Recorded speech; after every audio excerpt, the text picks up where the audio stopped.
Hello, Max Wright here from Success Council. I hope everyone had a great Thanksgiving long weekend.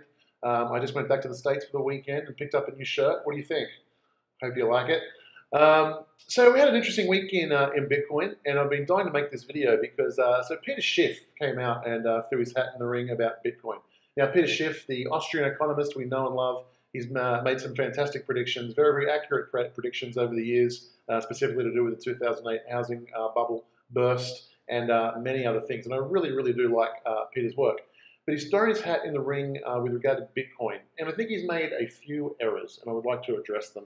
So I've identified three of his primary grievances against Bitcoin.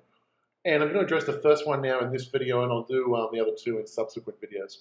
The first one that Peter said is that Bitcoin is too volatile to ever be money. And so as such, it's not going to be money and return to its intrinsic value of zero. Okay, let's start with this premise that if it's too volatile to be money. Let's take a hypothetical example. Asteroid flies down out of Earth and smashes and breaks up to 1 million bits. And this asteroid is made of magic fairy dust. Now, cast your mind forward 50 years after that asteroid hits, and we see that the contents of that asteroid, that magic fairy dust, was later discovered to be fuel for a perpetual energy machine.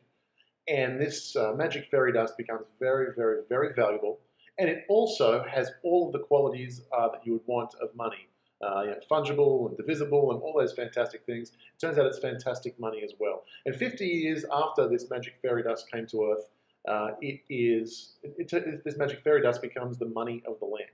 Now we know it's satisfying regression theorem, which we're going to get to in our second point because it's useful as the creation of energy.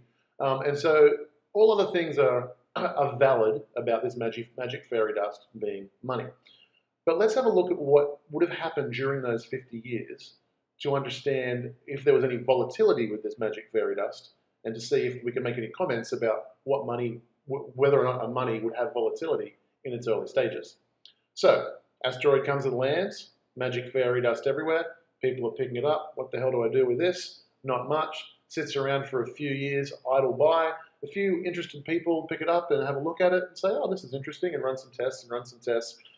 10 years later, someone publishes a white paper saying, hey guys, I've just discovered this process that when you put the magic fairy dust in and you add this chemical and you do this, it makes energy.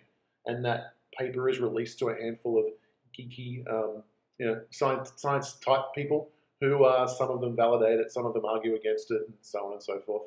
And at some point, there's the person who wrote the paper to start with realizes he's holding something very, very valuable, tries to collect as much as he possibly can. The early disciples, they realize that it's valuable.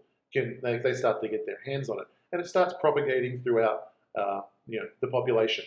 Little bit by little bit, more scientists come on and write follow-up papers and improve on the technology. And as time goes by, it slowly becomes more apparent that this magic fairy dust is the savior of humanity and is free energy forever.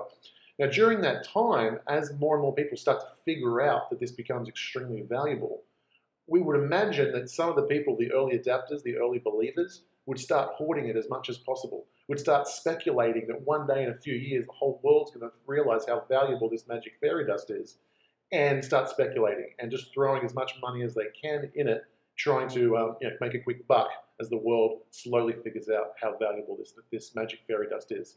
So you can imagine that the price of the magic fairy dust is fluctuating wildly with just dizzying highs and death-defying lows as the price fluctuates all over the place as someone releases a report proving that the first report was wrong and actually the magic fairy dust is useless, and then someone else does the experiment and realizes that it can be replicated. You would imagine just people just throwing their life savings thinking they've just found gold, and you'd imagine some people just saying that it's terrible, a waste of time.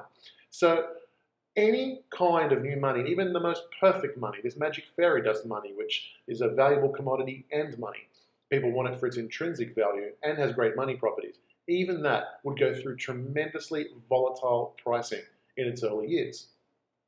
So, the reason we go through all that is that any new money would most definitely go through a highly volatile stretch. So therefore, the argument that Bitcoin cannot be a valid money of the future and of today because it's too volatile is not valid. It's a necessary condition. It's not a sufficient condition because things can be volatile and they can be worthless.